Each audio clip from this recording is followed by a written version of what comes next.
Okay, so once again, I will recall all this thing related to game theory. So first one is the objective of the game theory.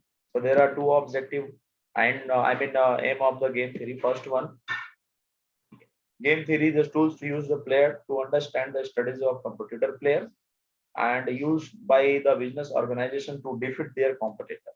There are two type of the game theory. First one, the pure strategy game, and second one is the mixed strategy game. In pure strategy game, saddle point is exist. And what is the meaning of saddle point? We will discuss later on. Already I have told in the previous lecture. So first of all, discuss the definition of pure strategy game.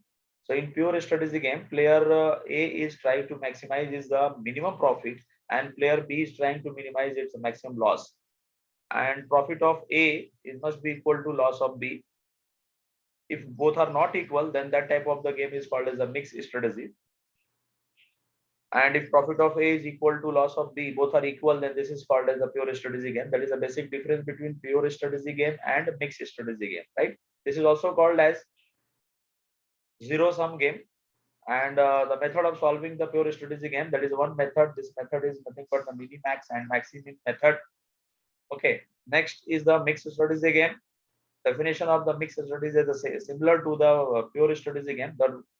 Uh, the single difference between them, the profit of A is not equal to loss of B. That's why saddle point does not exist, and that's why this is also called as non-zero sum game. And the method of solving the mixed strategy is 2x2 game. 2x2 game में है तो उसको solve करने के लिए there are two methods. First one odds is also called as the arithmetic method, and second one is the equal game theory or algebraic method.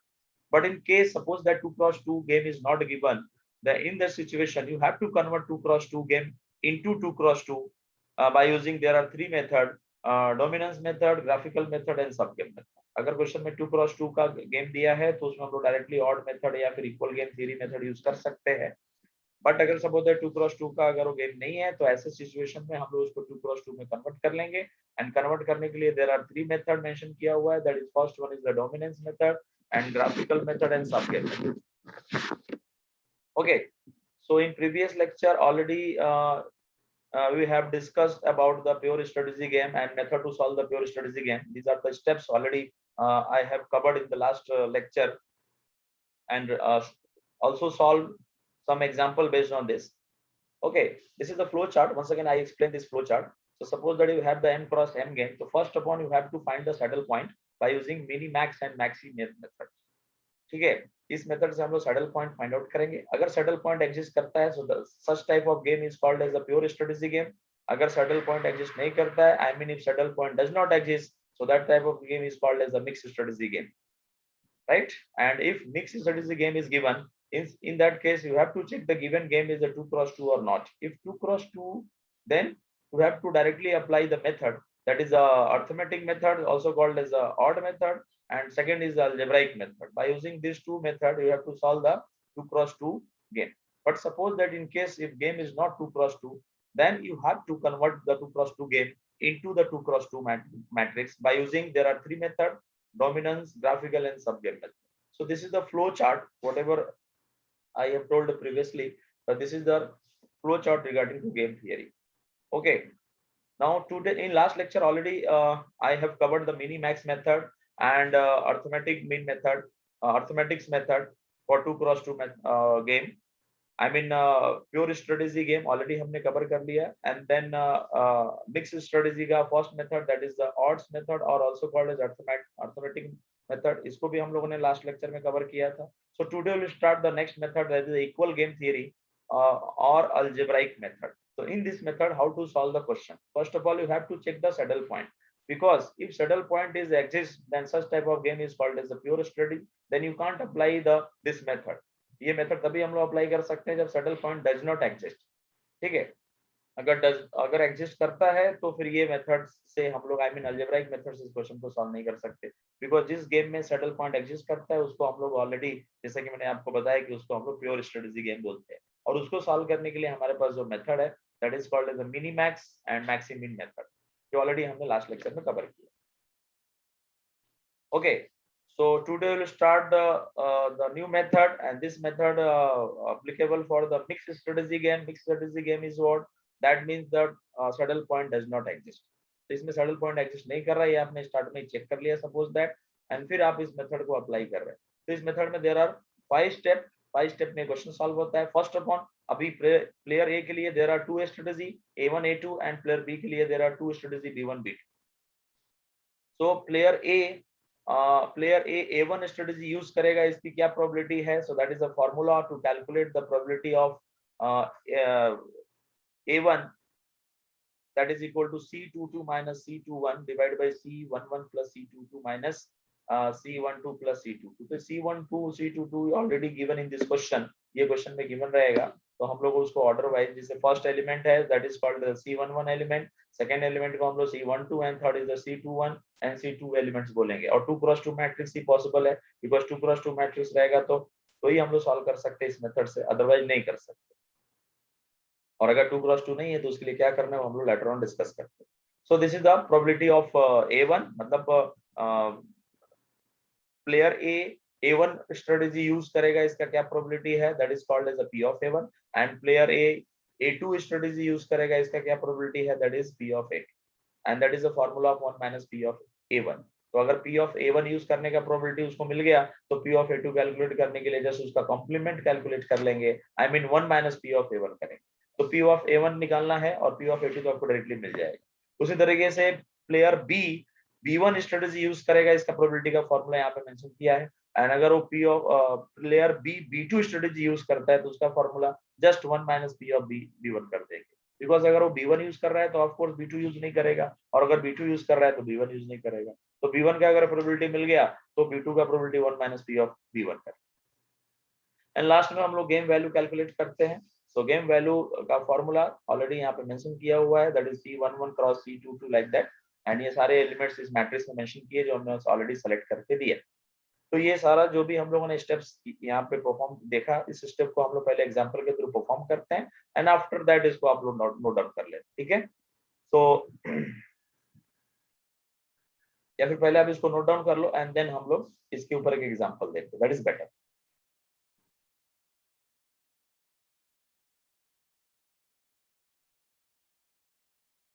So let's discuss the one example based on this method. I mean equal game theory method, also called as the algebraic method. So this is the first example. So there are 2 strategy of A and there are 2 strategy of B, and value of A1 is nothing but 6 and 6, 4 and 1 and 6. These are the given matrix. On basis of that, you have to calculate the probability that A use A1 strategy. So what is the probability? That is formula is P of A1, and formula of P of A1 is nothing but C22 minus C21 divided by C11 plus C22. ये C11 C22 that these are the diagonal element, ये दोनों diagonal element है, तो इन diagonal element को आपको add करना है और एंटी diagonal element को सब्ट्रैक्ट करना है। यानी 6 ये जो मैंने सेलेक्ट किया है, this is the first diagonal element, और ये दूसरा जो सेलेक्ट कर रहा हूँ, this is the second diagonal element. तो ये डायगोनल हो गया, और ये जो है इसको हम लोग एंटी डायगोनल एलिमेंट्स भी बोल सकते हैं। तो इन दोनों को ऐड करके सब्ट्रैक्ट करना है, बट पहले जस्ट लाइक हम डिटरमिनेंट जैसे सॉल्व करते हैं वैसे। तो पहले डिनोमिनेटर पे ही फोकस कर लेते हैं। डिनोमिनेटर में बताओ डायगोनल एलिमेंट में क्या क्या लिखा है? 6 प्लस 6, राइट? आप साथ में नोट डाउन करते रहेंगे। तो 6 plus 6 minus, and second bracket, yes tell me the values. C12 and C21 का वैल्यू क्या लिखा है? 1 plus 4. 1 plus 4, yes very good. इसको बाद में कैलकुलेट कर लेंगे। न्यूमरेटर में C22, what is the value of C22? That is a 6, right? And C21 4 minus 4, so numerator का values that is 6 minus 4, this is nothing but 2, and tell me the value of denominator. yes, denominator value कितना आएगा? 6 plus 6 that is 12, and 12 में से 5 minus करेंगे that is 7. 7, so 2 by 7 is the right answer. Then you have to calculate probability of A2, I mean probability that A use A2. So what is the formula? That is 1 minus P of A1. So already आपने P of A1 calculate किया है, तो 1 में से उसको subtract कर लेंगे, I mean 2 by 7, and tell me the answer. 1 minus 2 by 7, what is the 5 by 7. 5 by 7 5 by is the answer. Very good. Now next, calculate the probability of B1. I mean probability that B uses the B1 strategy, and that is notation is the P of B1 and formula is this. Denominator अभी भी same है, तो आप denominator में कुछ changes मत करो, क्योंकि आप देखो डिनोमिनेटर दोनों फॉर्मूले के लिए सेम है, तो आप अभी भी वहां पे 7 नोट डाउन करो डायरेक्टली. न्यूमरेटर पे कॉन्सेंट्रेट करते हैं. न्यूमरेटर में C22 का वैल्यू क्या है 6 है, and minus C12 that is 1. Clear? देखो पहले वाला का प्रोबेबिलिटी निकालना था, तो हमने इन दोनों का डिफरेंस लिया. A1 के प्रोबेबिलिटी के लिए 6 - 4 किया हॉरिजॉन्टली, एंड A2 के प्रोबेबिलिटी के लिए 6 - 1 किया वर्टिकली. B1 के प्रोबेबिलिटी के लिए सॉरी. तो इस तरीके से फाइनली आंसर क्या हो जाएगा, दैट इज 5/7. अब एक बार ये आंसर मिल गया, तो अब इसको 1 - 5/7 कर लेंगे, तो 1 - 5/7. So what is answer? 2/7. 2/7. Okay, so ये हमने A के प्रोबेबिलिटी कैलकुलेट किया. If A uses the A1 strategy, then what is answer? That is 2/7. And if A use the A2 strategy, then what is answer? 1 - P of A1, that is 5/7. And similarly, you have to calculate the probability of B1 and B2. Now in last step, calculate the value of game. So this is the formula. Once again आप देख रहे हो denominator same है, हर एक के फॉर्मूले में denominator same है, तो डिनोमिनेटर तो बदलेगा नहीं, दैट इज 7. न्यूमरेटर पे कॉन्सेंट्रेट करते हैं. सो that is the value of determinant of this matrix. देखा जाए तो दोनों का सब्ट्रैक्ट करना है. आई मीन 6 × 6 ये दोनों डायगोनल के जो एलिमेंट है, ये नंबर और ये नंबर जो अभी सेलेक्ट किया, इन दोनों को हम लोग मल्टीप्लाई कर लिया. फिर बाद में नेक्स्ट राउंड में 4 × 1 कर ले, दिस वन. सो माइनस, इसमें ही मैं लिख देता हूँ, -4 × 1.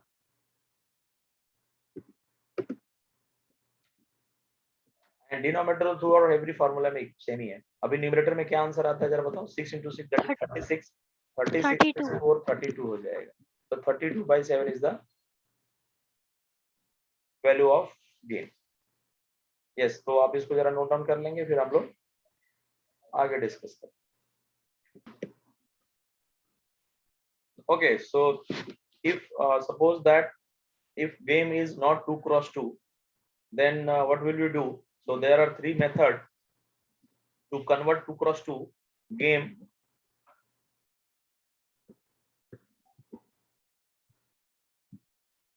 To convert 2 × 2, if 2 × 2 game is not given, then how to convert any m × n matrix into 2 × 2? So there are 3 methods. Previously I was told there are 3 methods. First one dominance, second one graphical method, and third one is the subgame method. So now we will discuss about the first method, that is dominance method. So in this method what will you do? तो पहले आपको ये देखना है कि वो m × n matrix है, and सबसे पहले तो आपको ये चेक करना है कि सैडल पॉइंट एग्जिस्ट करता है कि नहीं. बिकॉज अगर सैडल पॉइंट एग्जिस्ट करता है तो ये प्योर स्ट्रेटजी गेम हो जाएगा और आपको उसमें कुछ करना ही नहीं है, डायरेक्टली आपका आंसर मिल जाता है, जैसे कि मैंने ऑलरेडी लास्ट लेक्चर में बताया. तो सपोज आपने डोमिनेंस मेथड स्टार्ट करने से पहले चेक कर लिया कि वो सैडल पॉइंट उसमें एग्जिस्ट नहीं करता. ऐसा नहीं कि आप सैडल पॉइंट एग्जिस्ट कर रहे हैं और फिर भी आप ये मेथड अप्लाई कर रहे हैं, ऐसा नहीं कर सकते. तो आपने प्रीवियसली चेक कर लिया कि दैट इज द उसके अंदर सैडल पॉइंट एग्जिस्ट नहीं कर रहा है, एंड देन m × n का आपके पास मैट्रिक्स है, आप उसको कन्वर्ट करना चाह रहे हैं 2 × 2 मैट्रिक्स में. तो सबसे पहले क्या देखेंगे? ओके, सो ये जो स्टेप्स लिखे हैं, बेटर है कि ये स्टेप्स मैं एक्सप्लेन करूं, उससे बेटर है कि मैं आपको एग्जांपल के थ्रू ये सारे स्टेप्स एक्सप्लेन कर देता हूं. ठीक है, तो जैसे जैसे एग्जांपल में इंफॉर्मेशन आते जाएंगे, वैसे वैसे मैं आपको ये स्टेप्स बताते जाऊंगा. राइट, तो आपको पहला स्टेप, ये क्वेश्चन है, ये पहले इस क्वेश्चन के थ्रू मैं वो स्टेप्स एक्सप्लेन करने का ट्राई करूँ. तो आप क्या ट्राई देखो इसमें कि जो A1 के स्ट्रेटजी है, A1 के कौन कौन सा स्ट्रेटजी है. A1 के लिए I mean first row, this is your first row, and ये जो सेलेक्ट किया अभी, this is your second row, and similarly ये थर्ड रो. ये तो आपको समझता रहेगा रो कैसे आइडेंटिफाई करते हैं, एंड लास्ट वाले को ये लास्ट रो हो गया. तो आपको ये A1 A2 A3 there are 4 strategy for the player A. आपको ये चेक करना है कि इसमें से कौन सा स्ट्रेटजी है, उसके जो वैल्यूज है वो दूसरे के स्ट्रेटजी के वैल्यू से ग्रेटर, ये आपको चूज करना है. हर एक वैल्यू या तो इक्वल हो या तो ग्रेटर हो. तो अब चलो A1 से रेफरेंस लेते हैं. A1 का वैल्यू, पहला वैल्यू 3 है. ठीक है, A1 का फर्स्ट वैल्यू इज द 3. ठीक है, और A2 का फर्स्ट वैल्यू इज 3, यानी ये दोनों इक्वल है। तो यहाँ तक ये इक्वल चलता है। नेक्स्ट वाले में आते हैं, तो नेक्स्ट A1 का जो वैल्यू है वो 2 है और A2 का वैल्यू 4 है, यानी कि आप यहाँ A2 डोमिनेट कर रहा है A1 को, A2 स्ट्रेटेजी A1 को डोमिनेट कर रहा है। ये समझ में आ रहा है? बट नेक्स्ट में जब जाते हैं तो यहाँ 4 ग्रेटर हो गया एंड 2 लेस हो गया, तो ये जिगजैग हो गया। ऐसा नहीं चाहिए, आइदर A1 पूरे के पूरे हर एक एलिमेंट को डोमिनेट करे या फिर A2 डोमिनेट करे। तो A1 और A2 में कोई कंपैरिजन नहीं होने वाला। पहला वाला एलिमेंट इक्वल था, दूसरे में 4 ग्रेटर है, बट तीसरे में वो A1 ग्रेटर हो गया, तो ये दोनों में कोई कंपैरिजन नहीं करे। तो अभी आप A1 A2 का देख लिया, A1 और A3 के साथ चेक करो। A1 का आपने A2 के साथ चेक किया, अब A1 का आप A3 के साथ चेक करो। तो आप देख रहे हो कि A1 का जो फर्स्ट एलिमेंट 3 एंड A3 का फर्स्ट एलिमेंट इज 4, यानी यहाँ A3 डोमिनेट कर रहा है, A3 is the greater. Next में जाते हैं तो A1 का first element is 2 and A3 का second element is 2 and A3 का भी सेकंड एलिमेंट 2 है, इक्वल है। इक्वल है तो कोई प्रॉब्लम नहीं है, उसको स्किप कर देने का। नेक्स्ट में यहाँ पे 4 है और इधर भी 4, ये भी इक्वल है, तो इसको भी इग्नोर कर। तो अभी तक कौन डोमिनेट कर रहा था? फर्स्ट एलिमेंट 3, A1 का 3 है और A3 का 4 है, यानी अभी तक A3 डोमिनेट करते जा रहा है। सेकेंड एलिमेंट इक्वल है तो इग्नोर कर दिया, थर्ड एलिमेंट भी इक्वल है, इग्नोर कर दिया, फोर्थ एलिमेंट भी इक्वल है, यानी उसको भी इग्नोर कर दिया। तो फाइनली A3 डोमिनेट कर रहा है। ये समझ में आ रहा है यहाँ तक concept? Yes sir. Yes, A1 और A3 में कौन डोमिनेट किया? तो A3 डोमिनेट कर दिया। तो अब हम लोग आते हैं स्टेप्स पे। पहला स्टेप मैं आपको दिखाता हूँ, ये डोमिनेट का क्या मतलब। तो आपको यही चेक करना है, वहां पे मैंने A1 A2 लिखा है, यहाँ पे रो के अकॉर्डिंग बताया कि प्लेयर ए के जो पॉइंट ऑफ व्यू से हम लोग देखना है कि रो, कोई भी एक रो है उसको हमने Ri नाम दिया है, अगर उसके सारे एलिमेंट किसी और रो के सारे एलिमेंट से ग्रेटर है, इसका मतलब Ri डोमिनेटिंग टू Rj, ऐसे केस में हम लोग Rj डिलीट करेंगे। तो ये जो स्टेप्स है इसके अकॉर्डिंग A1 और A3 में डोमिनेट कौन कर रहा है? A3 dominate. A3. इसका मतलब हम लोग A1 को डिलीट कर देंगे, नेक्स्ट स्टेप में A1 नहीं रहेगा। तो हम लोग देखते हैं। हाँ, ये स्टार्ट करने से पहले सॉरी मुझे एक बताना रहेगा, जैसे कि सैडल पॉइंट चेक करना है। मैंने क्वेश्चन के अंदर ही सॉल्यूशन एक्सप्लेन करना स्टार्ट कर दिया, बट कोई बात नहीं, वो कंसेप्ट वापस लगाएंगे। बट सबसे पहले जैसा कि मैंने आपको बताया कि आपको सैडल पॉइंट चेक करना रहता है, तो चलो सैडल पॉइंट चेक करते हैं। तो उसके लिए मैक्सी मीन और मिनी मैक्स मेथड यूज करते हैं। तो फर्स्ट रो में मिनिमम वैल्यू क्या है? 0, जो कि ऑलरेडी यहाँ नोट डाउन करके दिया है। सेकंड में मिनिमम क्या है बताओ? That is 2। सेकंड में 2 है, थर्ड में 0 एंड फोर्थ में भी 0। इन सबका मैक्सिमम वैल्यू इज 2, तो maximum mean value is 2। Next first column में सबसे बड़ा कौन सा है? 4 है। सेकंड कॉलम में सबसे बड़ा कौन सा है? 4 है। नेक्स्ट में भी 4 है, नेक्स्ट में भी 4 है। इन सबका मिनिमम तो सब इक्वल है, तो 4 आ गया। तो यहाँ पे मिनी मैक्स वैल्यू 4 है और यहाँ मैक्सिमम वैल्यू 2 है। दोनों मैच कर रहा है क्या? नहीं, ये मिसमैच हो गया। इसका मतलब ये आपका प्योर स्ट्रेटेजी गेम नहीं है, that is a mixed strategy game है। अंडरस्टूड? यानी इसमें सैडल पॉइंट एग्जिस्ट नहीं कर रहा है। तो इसके लिए इस मेथड में हम लोग को डोमिनेंस मेथड यूज करके 2x2 में कन्वर्ट करना है। और आफ्टर दैट एक बार 2x2 में कन्वर्ट हो गया तो आपके पास दो ऑप्शन है, या तो आप अर्थमेटिक मेथड यूज करो या फिर अलजेब्राइक मेथड यूज करो। अंडरस्टूड? तो फाइनली ये हमने क्रॉस चेक कर लिया, बिकॉज हम लोग इतना सब मेथड अप्लाई करने जा रहे हैं और पता चला कि उसमें सैडल पॉइंट एग्जिस्ट करता है। तो सैडल पॉइंट एग्जिस्ट करता है तो ऐसा आपको कुछ करने की जरूरत ही नहीं। तो ये क्लियर हो गया। पहला हम लोगों ने क्वेश्चन स्टार्ट करने से पहले चेक किया, चलेगा। अब हम लोगों ने यहाँ जो परफॉर्म किया था उसके अकॉर्डिंग हमने बताया कि A3 डोमिनेट कर रहा है A1 को, ऐसे केस में A1 को डिलीट कर देंगे। तो देखो हमने यहाँ पे स्टेप 1 में A1 डिलीट कर दिया। यहाँ तक क्लियर है? Yes. sir. अब और चेक कर लो, A2 A3 A4 में कोई एक दूसरे को डोमिनेट कर रहा है क्या? तो A2 और A3 इनको चेक करते हैं। तो अभी A2 और A3 का पहला एलिमेंट देख रहा हूँ तो A3 डोमिनेट कर रहा है, बट मैं A2 और A3 का दूसरा एलिमेंट देख रहा हूं तो A2 डोमिनेट कर रहा है। तो ऐसा नहीं होना चाहिए। तो इसका मतलब A2 और A3 में कोई कंपैरिजन नहीं हो। चलो A2 और A4 के साथ देखते हैं। तो A2 और A4 का पहला एलिमेंट क्या है? A2 का पहला एलिमेंट 3 है और A4 का पहला एलिमेंट क्या है? 0 है। तो इन दोनों में कौन डोमिनेट कर रहा है? फिलहाल A2 डोमिनेट कर रहा है। नेक्स्ट स्टेप में जाते हैं तो 4 और 4 इक्वल है, तो इसको इग्नोर कर देंगे। नेक्स्ट में अगर हम लोग चेक कर रहे हैं तो 2 और 0 में अभी भी 2 डोमिनेट कर रहा है, राइट? यानी A2 अभी भी डोमिनेट कर रहा है। बट जैसे हम लोग लास्ट एलिमेंट को पकड़ रहे हैं उसमें 4 8 से लेस हो गया, यानी कि अब A4 डोमिनेट करने लगा। तो ऐसे मिक्स मैच नहीं होना चाहिए, राइट? या तो कंप्लीटली A2 डोमिनेट करे उसके एवरी एलिमेंट, या A4 डोमिनेट। तो अभी फर्स्ट एलिमेंट में A2 डोमिनेट कर रहा था A4 से, बिकॉज A2 का जो पहला एलिमेंट है वो A4 के पहले एलिमेंट से ग्रेटर था, यानी A2 डोमिनेटिंग नेचर में है। सेकंड 4 और 4 इसको इग्नोर किया। थर्ड में 2 और 0 है, अभी भी A2 डोमिनेटिंग में है। लेकिन जैसे लास्ट स्टेप में आते हैं 4 और 8 में 8 बड़ा हो गया, यानी A4 डोमिनेट करने लगा। तो ऐसा नहीं होना चाहिए। इसका मतलब A2 और A4 में कोई कंपैरिजन नहीं है, A2 और A3 में भी कोई कंपैरिजन नहीं है। अब चाहिए तो आप A3 और A4 का क्रॉस चेक कर सकते हैं। तो A3 और A4 में देख रहे हैं तो फर्स्ट एलिमेंट में कौन डोमिनेट कर रहा है जरा बताओ। A3 और A4 पे कॉन्सेंट्रेट करो, which one is the dominating? A3 is dominating, Yes, sir. But जैसे नेक्स्ट एलिमेंट में जाते हैं A4 इज डोमिनेटिंग। तो ऐसा मिक्स हो गया। तो इसका मतलब कि A2 A3 A4 में आप कोई एक दूसरे को डोमिनेट नहीं कर रहा है। सो फर्स्ट स्टेप फिनिश हो गया, एक ही स्टेप उसमें अप्लाई हुआ और वो हमने कर दिया। अब हम लोग आते हैं कॉलम वाइज चेक करें। तो जैसे रो वाइज फंडा जैसे कंप्लीट हो जाता है, हम लोग कॉलम वाइज चेक करेंगे। अब B1 B2 B3 B4 में आप देखो कि कौन सा एलिमेंट डोमिनेट कर रहा है। तो B1 के एलिमेंट और B2 के एलिमेंट को आपस में कंपेयर कर रहे हैं। तो देख रहे हैं कि B1 के जो 3 4 0 एलिमेंट है, आपको दिख रहा है ना ये 3 4 0, इनको कंपेयर करना Yes. है B2 के एलिमेंट से। तो इसमें फिलहाल डोमिनेटिंग कौन है? B2 का फर्स्ट एलिमेंट डोमिनेटिंग है कि नहीं? Yes, sir. But Yes. जैसे हम लोग नेक्स्ट एलिमेंट में जाते हैं, B1 का नेक्स्ट एलिमेंट 4 है और B2 का नेक्स्ट एलिमेंट 2 है, तो अभी B1 डोमिनेट हो गया। इसका मतलब B1 B2 में कोई कंपैरिजन नहीं हो, तो B1 B2 डिस्कार्ड हो गया। अब B1 के साथ आप B3 का क्रॉस चेक करो।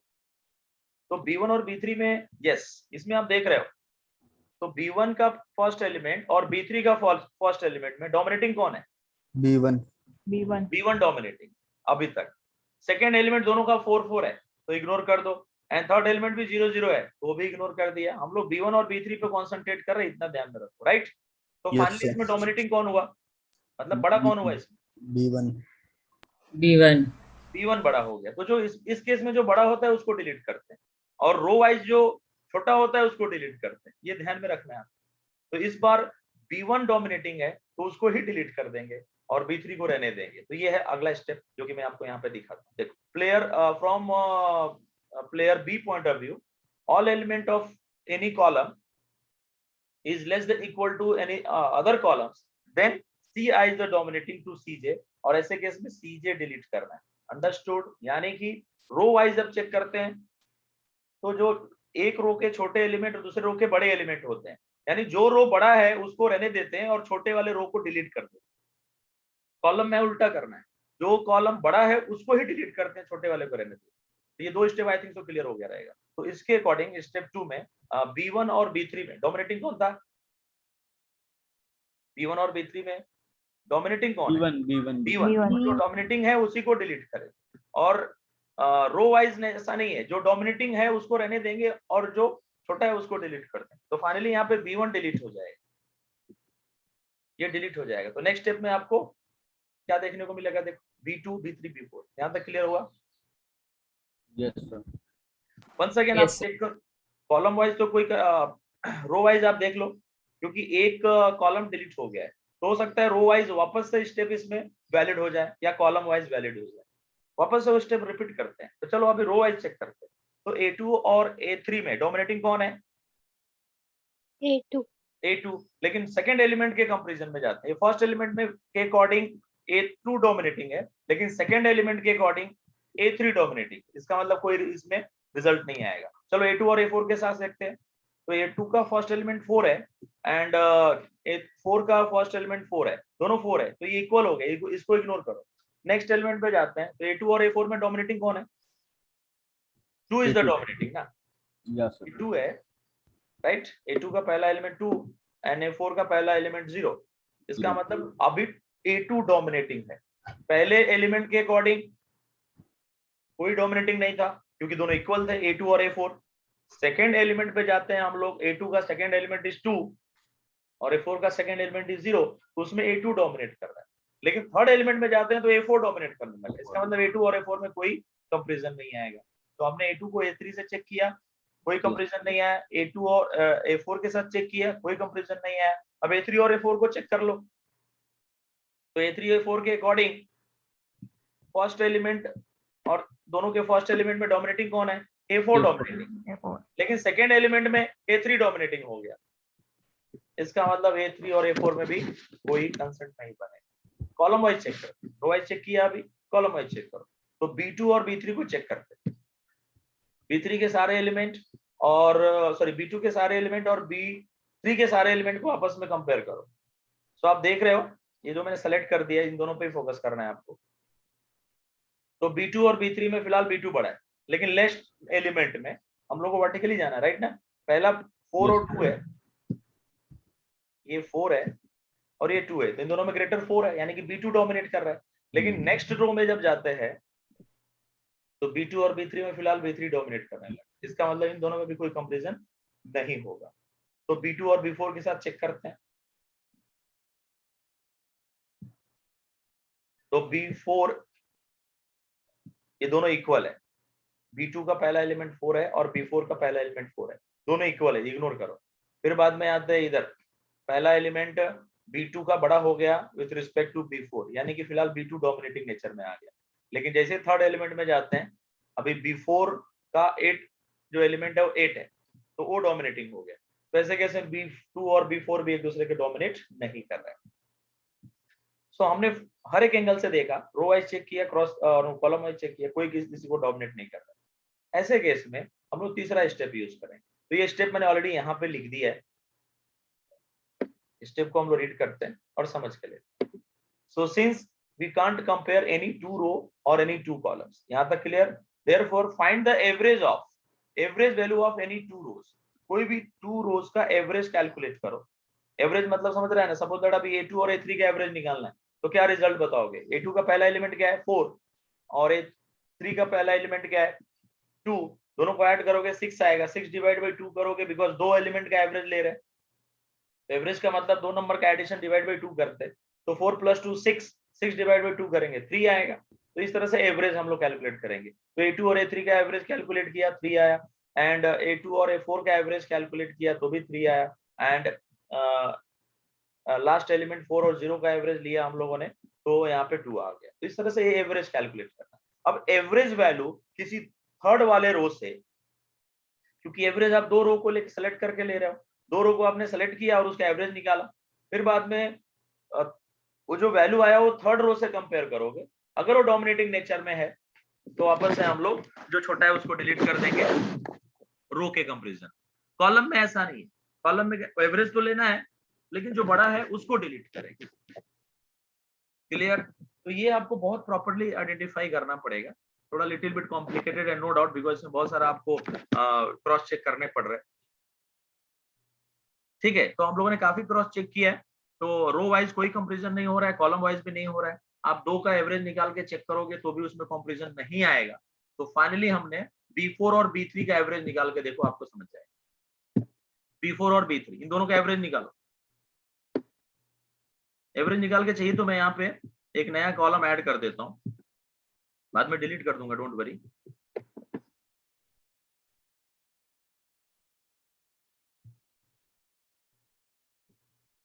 बाद में उसको मैं डिलीट कर दूंगा। तो यहाँ पे हम लोग B3 और B4 का एवरेज ले रहे हैं।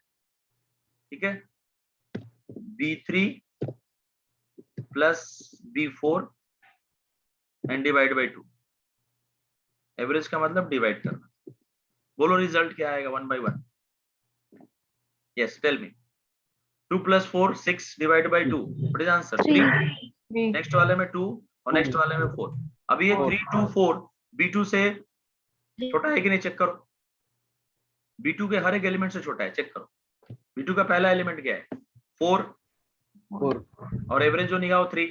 तो 4 और 3 में 4 ग्रेटर हो गया, 2 और 2 इक्वल हो गया, 4 और 4 इक्वल हो गया। तो इक्वल वाले को इग्नोर करने, फाइनली यहाँ पे डोमिनेटिंग कौन है? B2। तो B2 को डिलीट कर दें। या सर। अंडरस्टूड? या Yes, यहाँ sir. पे मैं इसको डिलीट कर देता हूँ।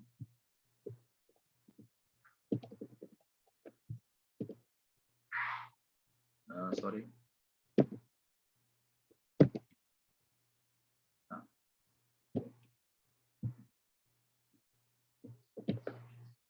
ओके। तो फाइनली डिलीट क्या होने वाला है? अगले स्टेप में B2 डिलीट होने वाला। तो हम लोग उसको डिलीट करके B3 और B4 और A2 A3 इतना ही लिखने वाले। जो अभी सेलेक्ट किया है इसको डिलीट करके नेक्स्ट स्टेप में देखो लिख रहा हूँ। क्लियर? Yes sir. हाँ, वापस से आप स्टेप 1 पे फोकस करें। अब जो जैसे जैसे रिजल्ट में आते जाएगा उस रिजल्ट पे आपको अगेन स्टेप 1 2 3 अप्लाई करना है। तो स्टेप 1 अप्लाई करो। पहले रो में देखो कंपैरिजन हो रहा है क्या। अब आपको कॉलम में करने की जरूरत नहीं है, क्योंकि आपको फाइनल टेस्ट टारगेट क्या है कि आपको 2 कॉलम और 2 रो मेंटेन करना है। यानी कि अब कॉलम पे कोई डोमिनेट करने की जरूरत नहीं, बिकॉज अपने पास 2 कॉलम रेडी हो चुका है। 2 से कम नहीं करना है। रो में अभी भी प्रॉब्लम है क्योंकि 3 रो है, अपने को 2 ही रो चाहिए, तो एक रो को हम लोग को वहां से हटाने गए। तो A2 और A3 और A4 में डायरेक्टली कोई कंपैरिजन नहीं हो रहा है। दैट्स व्हाई हम लोग A4 और A3 का एवरेज लेके चेक करें। आप चाहिए तो पहले चेक कर लो डायरेक्टली A2 का एलिमेंट और A3 के एलिमेंट में कोई डोमिनेटिंग है? बिल्कुल नहीं। नहीं सर। क्योंकि अगर फर्स्ट में A2 A3 डोमिनेटिंग है तो नेक्स्ट में A2 डोमिनेटिंग हो गया, क्योंकि उसका वैल्यू बड़ा हो गया। वैसे आप देखोगे तो कोई भी एक दूसरे को डोमिनेट नहीं कर रहा है, तो एवरेज पे कॉन्सेंट्रेट कर। तो यहाँ पे एवरेज क्रॉस चेक किया मैंने। आपको ये सब क्रॉस चेक करना ही पड़ेगा, कोई इसका हार्ड एंड फास्ट रूल नहीं है। तो आप A3 और A4 का एवरेज लो। A3 और A4,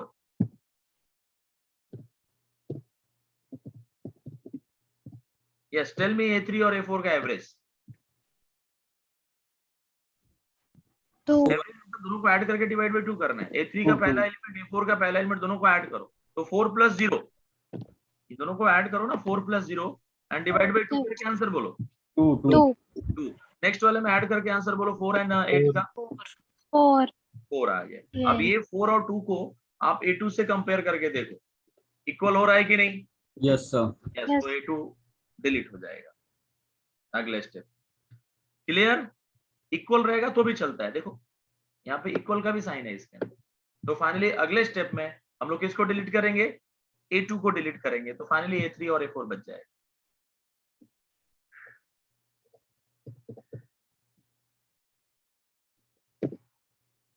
अंडरस्टूड? तो जस्ट अ सेकेंड। यस, तो हम लोगों ने यहाँ पे A2 को डिलीट कर दिया, ये वाला डिलीट कर दिया, और फाइनली ये मैट्रिक्स बच गया। तो लास्ट में आपके पास 2 क्रॉस 2 का आंसर आया कि नहीं? अब ये 2 क्रॉस 2 का जो रिजल्ट है, इसमें आप कोई भी एक मेथड यूज करो, आइदर ऑड्स मेथड, जिसका दूसरा नाम अर्थमेटिक मेथड भी है, या फिर अलजेब्राइक मेथड यूज करो, जिसका दूसरा नाम इक्वल गेम थ्योरी मेथड है, जो आज ही मैंने वहीं से लेक्चर स्टार्ट किया, राइट। तो चलो अभी फिलहाल मैं यहाँ ऑड्स मेथड यूज कर रहा हूँ। तो ऑड्स मेथड में मैंने आपको लास्ट लेक्चर में बताया था कि ये फर्स्ट कॉलम का जो रिजल्ट आएगा सब्ट्रैक्शन का, वो हम लोग यहाँ पे लिखें। तो 4 - 0 व्हाट इज आंसर? 4 उसी तरह से इन दोनों का जो सब्ट्रैक्शन है वो हम लोग यहाँ पे लिखने वाले हैं। सो that is 0 - 8, result is 8। Okay, अभी फर्स्ट रो, ये फर्स्ट रो जो मैंने सेलेक्ट किया, इसका डिफरेंस आप सेकेंड रो के सामने लिखने वाले, यानी कि 4 - 0 what is answer? That is 4। और इन दोनों का डिफरेंस आप यहाँ पे लिखेंगे 8. सो दैट इज 8।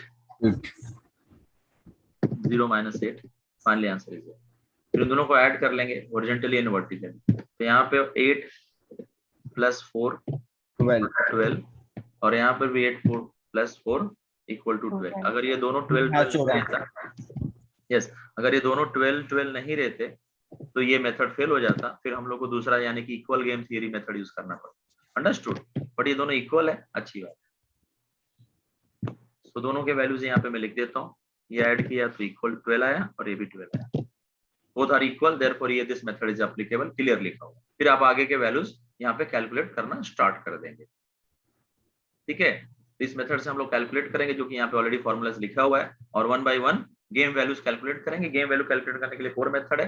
ये 4 मेथड से आंसर सेम आता है, एंड बाद में प्रोबेबिलिटी कैलकुलेट करें। ठीक है, तो सारे फॉर्मूला मैंने ऑलरेडी यहाँ पे नोट डाउन करके रखा है, बिकॉज आपको फॉर्मूला याद है कि नहीं मालूम नहीं, इसलिए मैंने एडवांस में नोट डाउन करके रखा है। डिनोमिनेटर तो सबका सेम रहने वाला है, इसलिए मैं उसको 12 यहाँ पे लिख देता हूँ।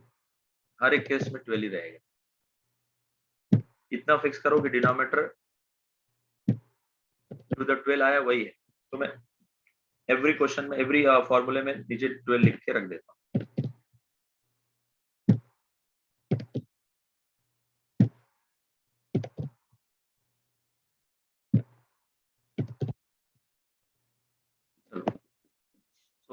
गेम वैल्यू भी इक्वल आता है चाहे आप किसी भी मेथड से कैलकुलेट करो, यानी पहले वाले फॉर्मूले से आप गेम वैल्यू कैलकुलेट करेंगे तो B3 के लिए जो गेम वैल्यू आएगा वही B4 के लिए भी गेम वैल्यू आएगा, और अगर A3 यूज कर रहा है तो उसके लिए भी गेम वैल्यू सेम और इसके लिए भी गेम वैल्यू सेम। तो ये सबके आंसर सेम ही आने वाले, बट फॉर्मूला अलग अलग है, बट आंसर रिजल्ट सेम आएगा। तो यहाँ पे हम लोग पहले वैल्यूज कैलकुलेट करके पुट करते हैं। तो मैट्रिक्स में वैल्यूज क्या है इसका नोटेशन बना लेते हैं। तो ये वैल्यू को हम लोग क्या बोलेंगे फॉर्मूले के according, so that is C11, this is equal to C12, right, equal to C22, actually पहले जीरो को नाम देना चाहिए था, कोई बात नहीं, C21, राइट। तो ये वैल्यूज हमको वहां पे लाके सब्स्टिट्यूट करना है, राइट। तो फॉर्मूला में पहले C11 का वैल्यू क्या है दिख रहा है, 4 का वैल्यू 4 है, राइट। आगे 0 अब वो 0 हो जाएगा तो इसको मैं 0 लिख देता हूँ, माइनस C21 8 और ब्रैकेट में C11 C22, इसका वैल्यू क्या है, ऑलरेडी हमने कैलकुलेट किया है, ये C11 एंड C12, इसका डिफरेंस हमने 4 निकाला ना, देखो इन दोनों का डिफरेंस मैंने यहाँ लिख के रखा है ना ऑलरेडी, यहाँ पर देखो वही यहाँ पे लिखना है, तो 4 लिखना है, राइट। अब ये रिजल्ट कितना आएगा, is it clear? Yes sir. बस, तो आप बाकी के वैल्यूज भी कैलकुलेट करो, ये -32/12 ही आने वाला है, एवरी क्वेश्चन एवरी फॉर्मूले से वही आएगा। तो यहाँ पे लेकिन अगर पहला वाला करेक्ट है तो इसलिए आप दूसरा वाला भी एक क्रॉस चेक कर लेना, हो सकता है कि मिस्टेक हुआ हो पहले वाले। तो C12 का वैल्यू बताओ यहाँ से देख, दैट इज 0, राइट। तो यहाँ पे मैं 0 लिख देता हूँ। एक और देख लेते हैं, एंड बाद में ये value C21 and C22 and C22, इन दोनों का डिफरेंस, इन दोनों का डिफरेंस हम लोग यहाँ पे लिखते हैं 8, ये डिफरेंस होता है, तो 8 लिख देंगे वहां पर। चलो वहां पे मैं 8 लिख देता हूँ, माइनस C22, और ये माइनस हम लोग क्यों लिख रहे हैं, ये प्लस है ना फॉर्मूले में, फॉर्मूला में तो प्लस है, सो प्लस, हाँ अभी है C22 का वैल्यू क्या है 8, तो 8 लिख देंगे यहाँ पर, और ये वैल्यू आपको बताना है C22 एंड C12 का डिफरेंस, C22 एंड C12 का डिफरेंस, इन दोनों का डिफरेंस हम लोग कहाँ लिखते हैं, एक मिनट चेक करते हैं, C22 एंड 12, यस, इन दोनों का डिफरेंस हम लोग यहाँ पे लिखते हैं, 8 लिख देंगे वहां पे, ओके। बट आंसर 32 आना चाहिए, +32, बट ये तो 64 आ रहा है, मतलब कुछ तो हमने एक छोटा सा मिस्टेक कर दिया है।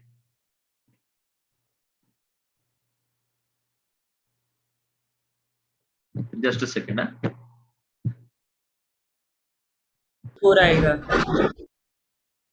तो यहाँ पे हम लोग जो 0 लिखा था, ये 0 था यहाँ पे पहले, वो मिस्टेक हुआ है, उसकी जगह मैंने 8 कर दिया यहाँ पे, क्योंकि वो मिस्टेक लिख दिया हमने, तो फाइनली 64/this, और उसके अकॉर्डिंग नीचे भी आंसर 64/12 आएगा। तो फॉर्मूले में कोई प्रॉब्लम नहीं था एक्चुअली, हम लोगों ने वैल्यूज ही गलत चूज कर लिया, तो इसके अकॉर्डिंग आप आगे के वैल्यूज भी कैलकुलेट करेंगे तो वही आएगा 64, राइट। फिर भी हम लोग सॉल्व कर लेते, सो दैट कुछ और मिस्टेक रहा तो पता चलेगा। तो C11 4 है, right, and C12 and C22 पहले भी वही था, नहीं, C12 and C22 and C22, इन दोनों का डिफरेंस जो कि हमने यहाँ 8 लिखा है, राइट, सो 8 आएगा, परफेक्ट। तो यहाँ पे मैं 8 लिखता हूँ, दोनों में 8 आएगा, इधर भी मैं 8 लिख के, हाँ इधर भी मैं 8 लिख के रेडी कर देता हूँ, बाद में टेंशन नहीं होना चाहिए, प्लस अब C12 का वैल्यू देखते हैं क्या है। C12 का वैल्यू, तो C12 का वैल्यू है 0 है, राइट।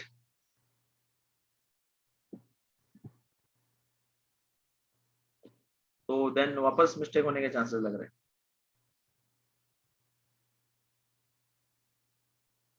क्योंकि आंसर तो 64/12 ही आने वाला है। तो हमने बराबर वैल्यू चूज किया। एक काम करते हैं, पहले आप ये वैल्यूज मुझे नोट डाउन करके रखो, सो दैट ये स्क्रॉल अप डाउन करने के चक्कर में मिस्टेक हो रहा है। तो आप पहले ये वैल्यूज नोट डाउन कर लो।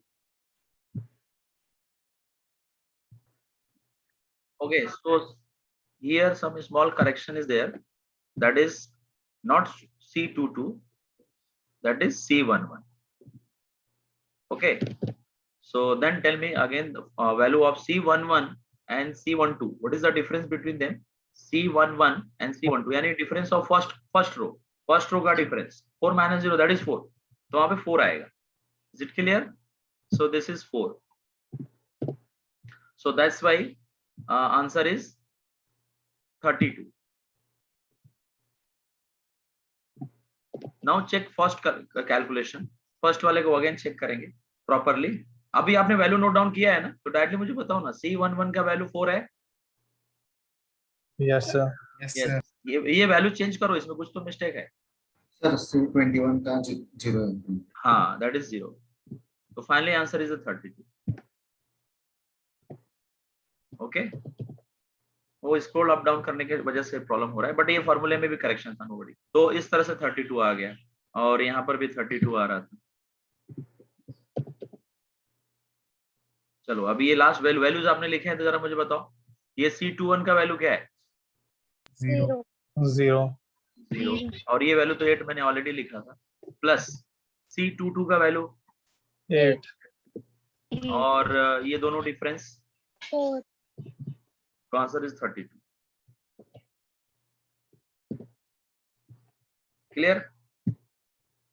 तो जैसे हम लोगों को पता चला कि यहाँ पे करेक्शन है क्योंकि आंसर इक्वल आता है, वैसे आप भी एग्जाम में अगर कुछ एरर है तो आपको फाइंड आउट करने को पता चल जाएगा।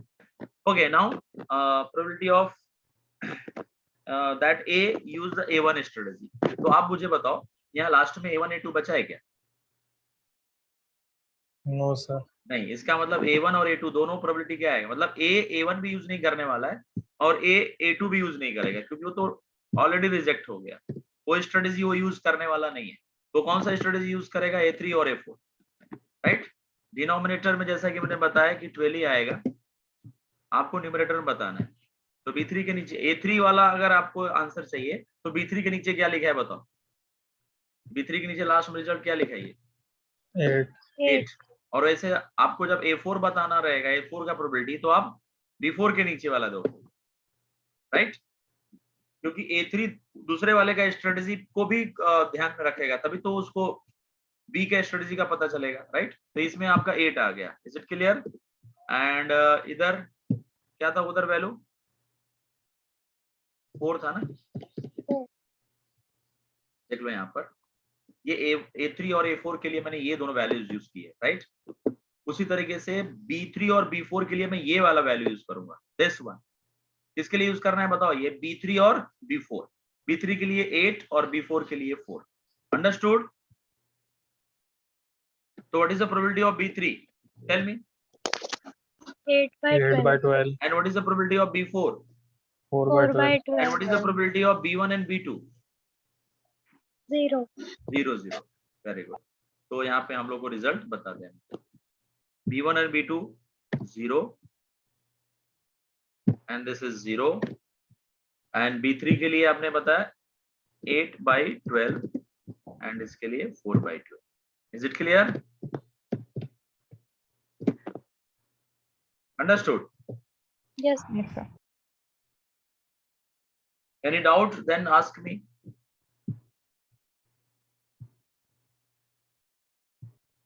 Okay. So let's see the another example based on dominance method. I mean, by using dominance method, first of all, you have to convert this given matrix into 2x2 matrix, and then you have to use any one of the method. I mean, either odds method or algebraic method. Okay, वो कौन सा method use करना है आप decide करो। या फिर question में मेंशन किया रहेगा। मेंशन किया है तो यूज करना, अदरवाइज आपके मर्जी से आइदर ऑड्स मेथड या फिर अलजेब्राइक मेथड यूज कर लें।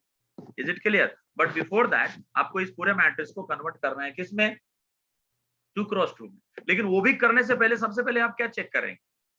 इसमें सैडल पॉइंट एग्जिस्ट कर रहा है क्या, राइट? तो आप ओरली मुझे बता सकते हैं फर्स्ट रो का मिनिमम वैल्यू क्या है? 0 0। सेकेंड रो का मिनिमम क्या है? 1 थर्ड रो का मिनिमम क्या है? -5 -5 और नेक्स्ट वाले में -1 ये जो भी वैल्यूज बता रहे हो सारे वैल्यूज में मैक्सिमम कौन सा था? 3 आपने नोट डाउन किया ही नहीं। चलो मैं आपके साथ नोट डाउन करा के दिखाता हूँ। आपने नोट डाउन नहीं किया जिसके लिए से प्रॉब्लम हो रहा है। खाली बस बोला लेकिन नोट डाउन नहीं किया। चलो बोलो, वापस से बोलो। मिनिमम बोलो।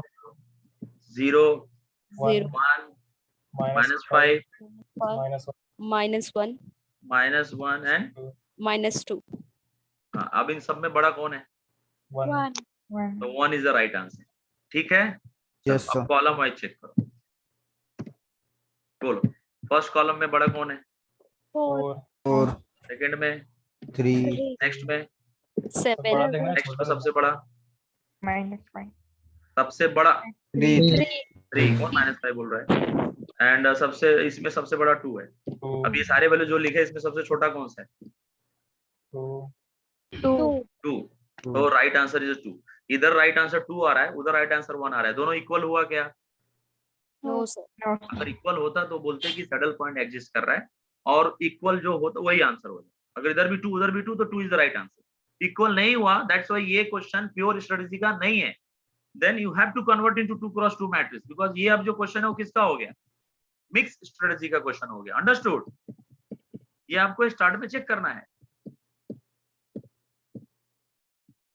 क्लियर हुआ कि नहीं? yes Yes. Okay. So now apply the dominance method. So आप compare the any two rows, दोनों में कौन सा वैल्यू बड़ा है चेक करते हैं। ठीक है। So अब जैसा कि मैंने यहाँ पे ऑलरेडी लिख के दिया हुआ है, so बेटर ये है कि आप इसको फिलहाल फॉलो करो, क्योंकि आप मेथड तो समझ गए हो एटलीस्ट कि मेथड क्या है। क्लियर? तो अभी एक एक करके चेक करने का जो प्रोसेस है वो आराम से प्रॉब्लम को लेके बैठ के आप बाद में प्रैक्टिस करो। फिलहाल यहाँ पे मैंने ऑलरेडी लिख दिया है कि कौन किससे ग्रेटर है। आप चेक करो कि वो जस्टिफाई हो रहा है कि नहीं। तो A2 और A1 के सारे वैल्यूज चेक करो कि उसमें A2 डोमिनेटिंग है। फर्स्ट टू रो में which one is the greater? First element को डिस्कार्ड करो क्योंकि दोनों इक्वल है। सेकेंड एलिमेंट के according which one is the greater? A2 is the greater. Yes, यानी A2 डोमिनेटिंग है। थर्ड एलिमेंट के अकॉर्डिंग अभी भी A2 डोमिनेटिंग। फोर्थ के अकॉर्डिंग A2। नेक्स्ट यानी कि A2 डोमिनेटिंग है किसके? A1 से। तो डिलीट कौन होगा? A1 जो बड़ा है वो रह जाता है, छोटा वाला डिलीट हो। कॉलम में ऐसा नहीं है, कॉलम में जो बड़ा वाला है वो डिलीट हो जाता है, छोटा वाला रह जाता है। क्लियर? तो अगले स्टेप Yes, में sir. इसमें से कौन डिलीट होगा? A1 delete. Any doubt? No sir no Okay. Sir चलो आगे चेक करो। A1 A2 का तो हो गया, A3 A4 A5 का भी चेक करो। तो जैसा कि मैंने नीचे लिखा है कि A4 और A5 में A4 डोमिनेटिंग है। देखो है क्या फैक्ट? यस, A4 डोमिनेटिंग है। क्यों? पहला एलिमेंट तो सेम है तो इग्नोर करो, दूसरा भी सेम है इग्नोर करो। थर्ड एलिमेंट में 4 डोमिनेटिंग है, राइट? A4 डोमिनेटिंग हुआ। एंड नेक्स्ट में -1 और -2 में कौन बड़ा होता है? ऑफ कोर्स -1 बड़ा होता है। तो अभी भी A4 डोमिनेटिंग और बाकी दोनों इक्वल है, तो फाइनली A4 डोमिनेटिंग हुआ। तो डिलीट कौन होगा? A5 तो दो चीज डिसाइड होगा कि एक A1 डिलीट होने वाला और एक A5। तो लास्ट में बचेगा क्या? A2 A3 A4 हाँ, तो यहाँ पे मैंने लिख दिया A2 A3। अब रो वाइज तो कुछ डोमिनेटिंग है नहीं, रो वाइज हमने डोमिनेटिंग जो भी था वो चेक कर लिया। तो अभी अगला कौन सा चेक करना है? Column wise. तो first column and second column में आप एक एक करके चेक करो। ऑलरेडी यहाँ पे लिखा हुआ है बट फिर भी आप देख रहे हो ना, B1 डोमिनेटिंग है B2 से। बोलो। यस सर यस तो सर B1 कंप्लीट डिलीट होगा। डिलीट हो गया ना B1। yes sir हाँ, और B2 डोमिनेटिंग है B6 से। B1 डिलीट हो चुका है। अब B2 और B6 में देखो कौन डोमिनेटिंग है, B2. B2. तो B2 भी डिलीट होगा, Yes, sir. Yes, समझ sir. गया। अब B5 और B6 में चेक करो कौन डोमिनेटिंग है, B6. B6, यानी B6 भी डिलीट होगा। क्लियर हो रहा है क्या? तो कौन कौन से डिलीट होंगे वापस चेक करते हैं। B1 और B2 में डोमिनेटिंग कौन था, B1, तो B1 डिलीट हो गया, राइट। जो डिलीट हो गया उसको मैं येलो कलर कर दूं। अब आपको सोचना है रेस्ट ऑफ एलिमेंट। तो B2 और B6 में डोमिनेटिंग कौन है, B2 डोमिनेटिंग है, इसको भी हमने रेड येलो कलर कर दिया, ये भी चला गया। अब आप बाकी के 4 कॉलम में चेक करो, तो मैं आखिरी के 2 में चेक कर रहा हूँ, डोमिनेटिंग कौन है इसमें, B6. B6. B6, तो ये भी डिलीट हो जाएगा। तो बचेंगे कौन कौन से रो, कौन से कॉलम, B3, B4, B5, इनमें कोई डोमिनेटिंग है? देखो B3 और B4 में कोई डोमिनेटिंग नहीं, क्योंकि उनके जो वैल्यूज है उसमें से 100% B3 वाला बड़ा नहीं है। क्लियर हो रहा है क्या? Yes, sir. Yes, sir. फिलहाल इतना तो डिलीट किया ना, इतना डिलीट करके अगले स्टेप में मैंने लिख दिया, लेकिन अभी भी 3x3 का मैट्रिक्स है, आपको 2x2 का मैट्रिक्स करना है, लेकिन काफी कॉलम डिलीट हुए हैं, इसलिए आप रो वाइज वापस चेक करो। तो फर्स्ट A2 और A3 में कोई डोमिनेटिंग है, यस A3 डोमिनेटिंग है, बट अगले स्टेप में A2 डोमिनेटिंग हो गया, इसका मतलब A2 और A3 में कोई कंपेयर नहीं होगा। क्लियर है? आप लोगों की बातें समझ में आ रही है? Yes, sir. Yes, Yes, sir. sir. चलेगा। A2 और A4 में डोमिनेटिंग कौन है, A4 डोमिनेटिंग है, बट अगले एलिमेंट के अकॉर्डिंग A2 डोमिनेटिंग हो जा रहा है, यानी कि रो वाइज आपस कोई कंपेयर नहीं होने वाला। कॉलम वाइज तो आपने पहले ही चेक कर लिया, यानी कि आपको अब क्या चेक करना पड़ेगा, एवरेज, राइट। सबसे पहले आप रो का एवरेज चेक करके, किसी भी 2 रो का एवरेज लो, थर्ड वाले से ग्रेटर होना चाहिए, राइट। तो ऐसा नहीं हुआ है इस क्वेश्चन में, आप भी चेक करो, नहीं होगा, इसलिए आप कॉलम वाइज देख रहे हो। तो कॉलम वाइज में आप B3 और B4 का एवरेज निकालो। Yes, tell me the average of B3 and B4। 2. B3 और B4 का एवरेज मैं यहाँ लिखता हूँ 2। नेक्स्ट 1. 7 minus 5, that is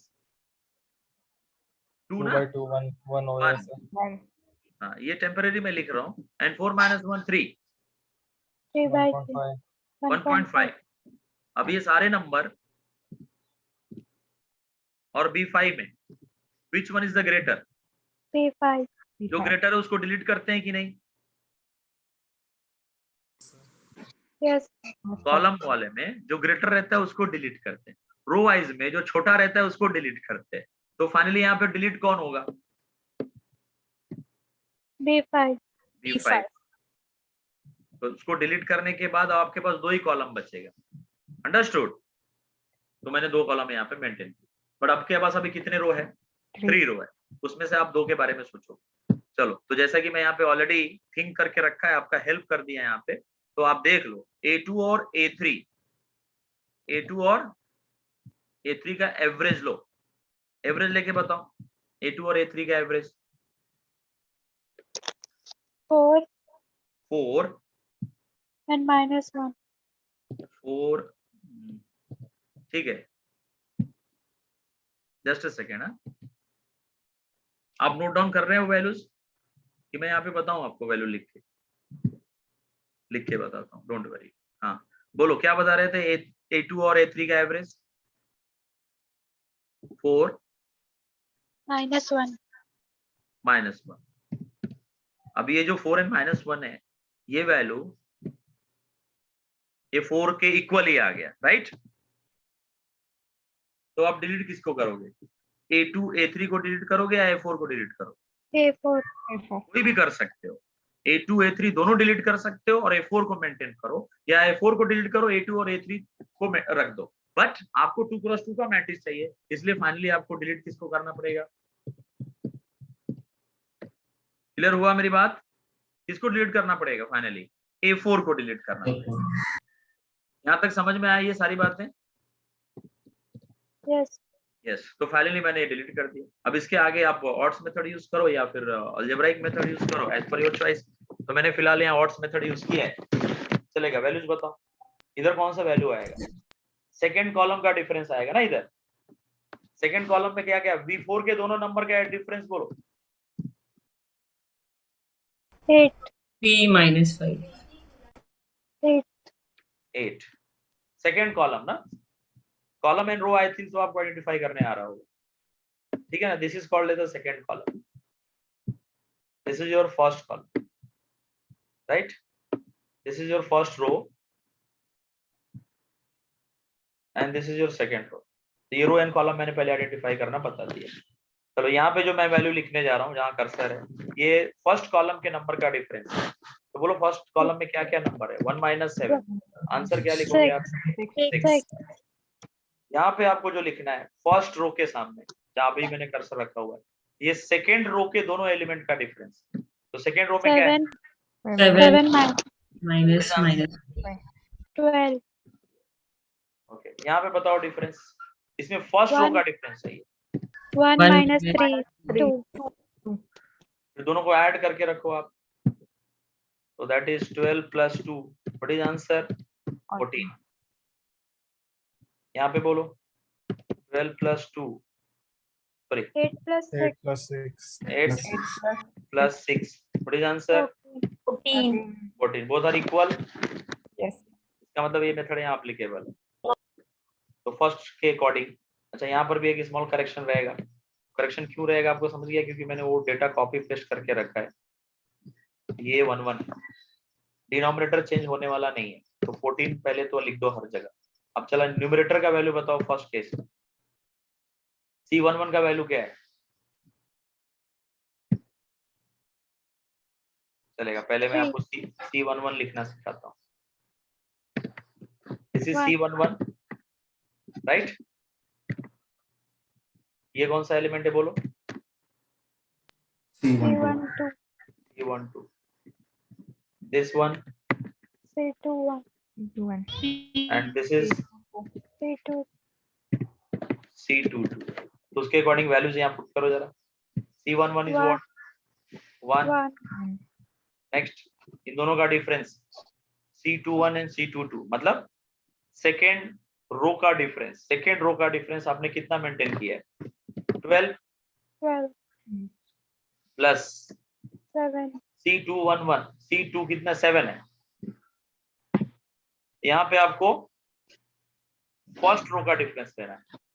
पहले सेकेंड रो का डिफरेंस लिया, अभी आप फर्स्ट रो का डिफरेंस लो। देखो C11 and C12, first row का डिफरेंस क्या है? 2. 2 है। अब ये रिजल्ट बताओ जरा। 7 × 2 कितना? 14। 26 आया. 14 + 12 26। 26. तो आगे भी रिजल्ट वही आएगा।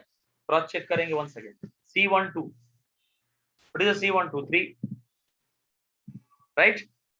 Tell me the difference of second row as usual, पहले जैसा। 12. 12. 12 प्लस Minus 5. C22 कितना है? -5, राइट। -5 है ना। Yes, sir. Yes, sir. And 2. First row का difference, tell me the 2. Answer. Yes बोलो। 26 26. by 12 by 14. क्लियर? वैसे आप बाकी की ये दो वैल्यू कैलकुलेट कर लेंगे, रिजल्ट तो आपको मालूम है कि 26/14 आएगा, बट आप कैलकुलेशन बाद में परफॉर्म कर लेना। अंडरस्टूड? आपको करना है अभी तो आप देख सकते हैं, देखना है, बट वो डेटा ऊपर चला गया, कोई बात नहीं। अभी यहाँ पे कौन कौन सा प्रोबेबिलिटी के बारे में बात करते हैं। A2 कौन कौन सा स्ट्रेटेजी यूज कर रहा है? ए वाला प्लेयर A कौन सा स्ट्रेटेजी यूज कर रहा है? A2 और A3। Yes, sir. लास्ट में उसके पास A2 और A3 बचा है। A1 और A4 क्या है? 0। क्लियर हुआ कि नहीं? Yes, sir. टोटल क्वेश्चन में कहां तक दिया है? A1 A2 A3 A4 A5 5। There are 5 strategy for the player A, और उसके पास लास्ट में बचा कौन सा? A2 और A3। तो A2 और A3 के ही आंसर आएंगे। A2 और A3 के लिए कौन सा आंसर लिखोगे आप? 8 और 6। क्लियर? Yes, sir. और डिवाइड बाई 14 तो कंफर्म है। तो A2 और A3 के लिए आंसर 8/14 और 6/14 आएगा, और रेस्ट ऑफ के लिए क्या आंसर आएगा? 0 0। 0. तो डायरेक्टली एक ही साथ बोलो 0। A1 के लिए 0, A2 के लिए 0, नहीं, A2 के लिए 0 नहीं है, A2 के लिए वैल्यू है, A2 के लिए क्या वैल्यू है 8/14, 8/14. 8/14. ओके, एंड नेक्स्ट A3 के लिए क्या वैल्यू है, A3 है क्या, है ना उसमें, 6/14. हाँ 6/14. ओके, नेक्स्ट रेस्ट बच गया A4 के लिए आपने 0 6/12 लिखा है. नहीं, A4 है नहीं ना, A4 तो 0 हो गया ना, A4 बचा ही किधर है, तो A3 का आपने 6/12 लिखा है. तो A का लिख दिया ना 6/12, सॉरी 14 लिखना है, माय मिस्टेक, और A4 का 0 हो गया बिकॉज A4 है बचा ही नहीं लास्ट में, एंड A5 भी 0 हो गया. क्लियर. B के लिए कौन कौन से स्ट्रेटेजी पेंडिंग बच गए, B3 और B4, रेस्ट ऑफ 0. B3 का आंसर बोलो, ये यूज करना है, ये दोनों आंसर यूज करना है, 12 एंड 2, राइट. B3 के लिए 12 और B4 के लिए 2. तो tell me the answer please. 0. 0, 0. B3 और B4 बचा 0 है, sir. 12 और 2. 0, sir. Once again 0. B2 के लिए 0 हो गया, B3 के लिए 12/14, 14. 2/14. and B4 2/14. 2/14. 2/14, and B5 0. 0. B5 था क्या क्वेश्चन में, चेक करो. तो B5 B6 भी है. B6 भी है, तो 0 0 लिख देंगे दोनों, 0, 0. Any doubt? Yes, tell me. If any doubt, then ask me. Okay, so जैसा कि मैंने आपको बताया था कि अगर आपके पास 2x2 का मैट्रिक्स है और मिक्स स्ट्रेटजी का क्वेश्चन है, then you can use either odds method or algebraic method. But suppose that given game is not a 2x2, then you have to convert into 2x2. So how to convert? So there are 3 techniques. First one, dominance method, जो अभी अभी हम लोगों ने cover किया. Second one is the graphical method, जो अभी मैंने प्रॉब्लम सामने लिया है, जिसको ग्राफिकल मेथड से सॉल्व करेंगे. And third method is the sub game method, जिसको हम लोग नेक्स्ट लेक्चर में डिस्कस करेंगे. Is it clear? So what is the theory behind a graphical method? We will cover later on. First of all, directly solve the question by using graphical method, because solution is the very easy as compared to theory part of the graphical method. Theory बताने से better है मैं सीधा आपको numerical बता, आपको करना कुछ नहीं है. ये जो नंबर्स दिए हैं, फर्स्ट A1 के सारे नंबर और A2 के सारे नंबर, इनको आपको वर्टिकली प्लॉट करना. तो मैंने A1 के नंबर क्या क्या है बोलो, -5, 5, 0, -1, 8. अंडरस्टूड. ये आपको वर्टिकली एक वर्टिकल लाइन ड्रॉ करके इक्वल डिस्टेंस पे ये वैल्यूज प्लॉट कर दे, राइट. और A2 के सारे वैल्यूज एक वर्टिकल लाइन ड्रॉ करके इक्वल डिस्टेंस पे प्लॉट करना है, जैसे मैंने यहाँ प्लॉट करके दिया है. थियरी पार्ट हम लोग डिस्कस नहीं कर रहे हैं, हम लोग डायरेक्टली उसका ग्राफिकल पोर्शन डिस्कस कर रहे हैं. ओके, थियरी पार्ट में नेक्स्ट लेक्चर में और अच्छे से बताऊंगा, डोंट वरी. तो मैंने यहाँ पे क्या थियरी पार्ट है वो मैंने इग्नोर कर दिया. ये सारे नंबर मैंने यहाँ पे लिखे हुए, एक मैंने क्या बोलते हैं स्केल ड्रॉ किया है, क्योंकि अपना A2 का पहला नंबर क्या था जरा बताओ. आप थोड़ी देर के लिए नंबर लिख लो प्लीज. ये जो डेटा है ना, ये डेटा में A1 A2 के नंबर सिर्फ नोट डाउन कर लो. A1 लिख के उसके आगे नंबर लिख लो, एंड A2 लिख के ये नंबर लिख लो.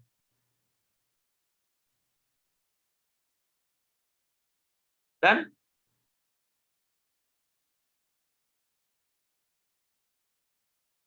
A1 के सारे नंबर लिख लिए. Yes sir. ओके, तो A1 का A2 का सबसे लार्जेस्ट नंबर क्या है, 8. और A1 का भी सबसे लार्जेस्ट नंबर क्या है, 8. 8. तो सबसे लार्जेस्ट नंबर पता चल गया. सबसे छोटा नंबर क्या है A1 में, -5. और A2 में भी सबसे छोटा नंबर क्या है, -5. कोइंसिडेंटली मैच हो रहा है. हर केस में ऐसा नहीं होगा, उससे लेना देना नहीं है. तो आपका लार्जेस्ट और मिनिमम स्मॉलेस्ट नंबर पता चल गया. तो मैंने यहाँ देखो फर्स्ट A2 के लिए यहाँ पे एक स्केल ड्रॉ किया है, आपको दिख रहा है ये स्केल ड्रॉ किया है. तो 8 लार्जेस्ट नंबर था और मिनिमम नंबर क्या था बताओ, -5. तो मैंने 8 से लेके -5 का एक स्केल ड्रॉ किया. क्लियर हो रहा है? Yes sir. उसी तरीके से मैंने A1 के लिए भी, A1 का लार्जेस्ट नंबर 8 था और मिनिमम नंबर -5 था, तो उसका भी स्केल मैंने 8 to -5 ड्रॉ किया। अब मुझे 1 by 1 बताओ, A2 का फर्स्ट नंबर क्या है? What is the first number of A2? 8, आपने नोट डाउन किया है? 8, 8 है। और उसका करस्पॉन्डिंग A1 क्या है? -5. तो मैं इन दोनों को लाइन से ज्वाइन करने वाला हूं।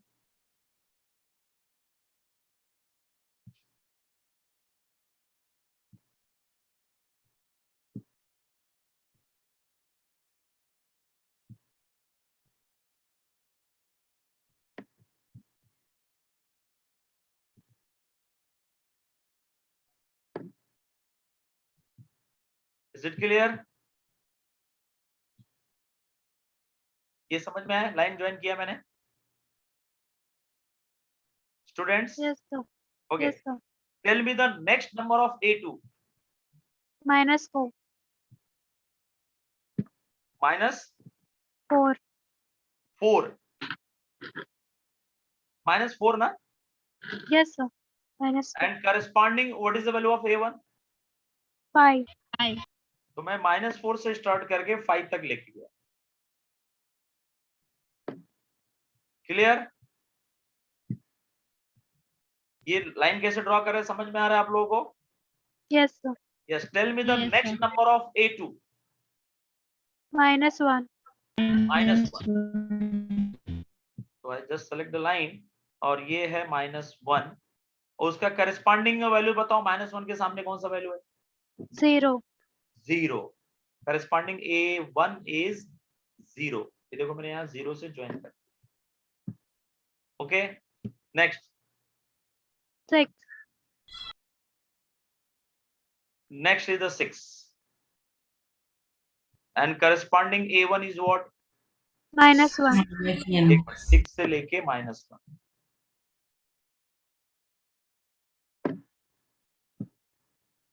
okay, tell me the next number of A2 -5. and corresponding A1 is what? 8. 8.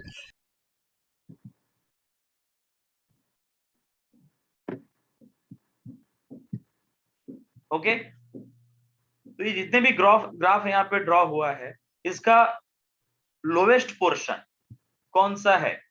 So this portion, अब इसको थोड़ा डिफिकल्ट नहीं होना चाहिए, नहीं हो जाएगा डिफिकल्ट, बट मैं यहाँ पे बताने का ट्राई कर रहा हूँ। Yes, this area I am trying to draw, just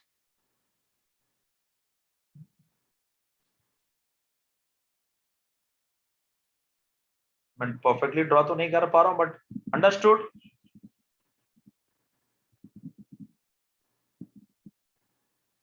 this area is the, this region is the minimum of the total. ये सारे ग्राफ का ये मिनिमम हो गया। ये समझ में आया? Yes. इसमें कितने कॉर्नर पॉइंट है? So this is your first corner point, this is the second corner point, right? This is the third corner point. Understood? This is the fourth corner point. Fifth one. ये सारे corner point में सबसे top पे कौन है? मैं नाम इधर लिख देता हूं। This is 1, this is 2, this is 3, this is 4, and this is 5. Understood? So which one is the topmost corner point? 1, 2, 3, 4. 4. Tell me. 4. 4 is the topmost point, right now? Yes. Yes. So this 4 point is the important for us.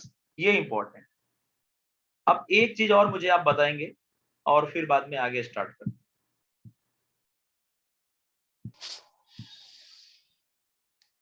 Actually तभी लिख देना चाहिए था। First 1 second एक बार recall कर दो मुझे। A1 A2 का पहला पॉइंट क्या है? 8. करस्पॉन्डिंग क्या है? -5। और उस कॉलम का नाम क्या है? P1 ना? ये क्लियर हुआ? Yes, आप sir. मुझे हर एक लाइन के आगे B1 B2 ये B1 कैसे लिखा, क्लियर हुआ आपको? Yes, sir. कैसे लिखा? क्योंकि 8 और -5 B1 के नीचे है। अंडरस्टूड। अगला A2 का पॉइंट क्या था? -4. -4। तो -4 से कौन सी लाइन गई है? 5 तक गई है, राइट ना? हाँ. तो इसका नाम B2 B2. है। नेक्स्ट बोलो। -1. -1 to 0 ना? Yes, sir. क्या नाम है B3. इसका? B3. B3। Okay, very good. Next, 6 and -1. What is the name of this? B4. B4। Very good. Next, -5 to 8. हाँ, name of this strategy of B is what? B1। B5. B5. Sorry, B5. B5। Done, complete. Student और कोई pending है? नहीं ना, सबके नाम तो लिख दिए हम। तो ये जो 4 पॉइंट हमने यहाँ चूज किया है, 4 is the maximum mean point. 4 is called as the minimum graph का मैक्सिमम पॉइंट। मतलब हमने ग्राफ नीचे का लिया इसलिए मिनिमम वाला हो गया, और उस मिनिमम ग्राफ का टॉप मोस्ट कॉर्नर सेलेक्ट किया, that's why called as the maxi of mean, maximin point. तो 4 is the maximin point. Understood? This point is nothing but maximin point. Which point is the maximum mean point? Fourth point. 4 is the maximum mean point. Sir B4 वाला point हमने क्यों लिया? वो line तो नहीं minimum graph में आ रहा है। नहीं, अभी तो हमने नाम नहीं, B4 नहीं लिया। ये तो मैंने जस्ट एक नाम दिया था, 1 2 3 4 5। नहीं वो नहीं, B4 B3 B4 है ना वो लाइन -1 के बाजू में। हाँ, ये B1 B2 B3 हमने लिख दिया जो क्वेश्चन में दिया था जस्ट। और ये जो पॉइंट 4 है जो मैं अभी लिखने जा रहा हूँ कि this is the maximum mean point, ये पॉइंट तो इस पूरे ग्राफ का टॉप मोस्ट पॉइंट है। नहीं समझा? सर मैं पूछ रही हूँ जो -1 के बाजू में B4 लिखा है, जो 6 से -1 पे वो लाइन आ रही है, हाँ, तो वो 6 से -1 वो किधर भी ग्राफ में नहीं इंक्लूडेड है, तो हमने वो पॉइंट क्यों लिया, ऐसा मैं पूछ रही हूँ। मैंने कहाँ लिया वो पॉइंट? ये जो B1 B2 B3 4 लिखा है तो क्वेश्चन का डाटा लिखा है अभी जस्ट। ओके। ये तो उस ग्राफ का नाम लिखा है कि ये कौन सा स्ट्रेटजी है। B1 के लिए कौन सा स्ट्रेटजी था? 8 और -5। B2 के लिए कौन सा स्ट्रेटजी है? -4 टू क्या है जी? 5 है। ये क्वेश्चन में दिया है ना, ये ऑलरेडी B1 B2 B3। ये देखो, ये क्वेश्चन में गिवन है यहाँ पर। ये समझ रहे हैं क्या? ये क्वेश्चन में B1 B2 B3 गिवन है, वो मैंने यहाँ लिखा है। टोटल कितने लाइंस ड्रॉ कर रहे हैं? 5 लाइन। तो हर एक लाइन का एक नाम है, वो नाम मैंने यहाँ लिखा है। क्लियर हुआ? Yes sir. Yes. So this point is called as maximum mean point.